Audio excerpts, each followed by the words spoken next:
kur es iepriekš nirtu, kur es nirtu, es tur nomirtu, nevis ienirtu. Liekais svars, tas ir tāds baigais zaglis, viņš atņem visu, kas tev ir. Viņš atņem to svarīgāko, kas ir nepieciešams tai veselībai. Tā ir kustība, fiziskais, tas ir sports. Ja kādreiz es tiešām nevarēju pat iedomāties, ka es varētu ar sportu nodarboties, tad tagad man tas viss ir.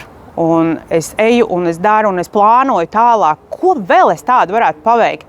Kur vēl es varētu uzrāpties, pa kādu sienu klinšu uzkāpt, ja, un ejam peldēt, nirstam? Jā, nirstam. Kur es iepriekš nirtu? Kur es nirtu? Es tur nomirtu, nevis ienirtu.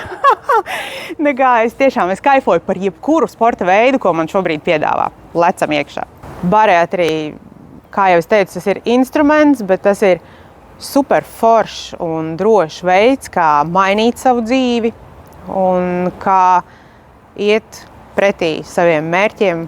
Un tāpēc pilnīgi noteikti ir jāaiziet uz šo konsultāciju. Ir jāspēr šis pirmais solis, aiziet uz konsultāciju, parunā ar dakteri, un varbūt pēc gada tu būsi neticējis tam, kas ar tevi ir noticis.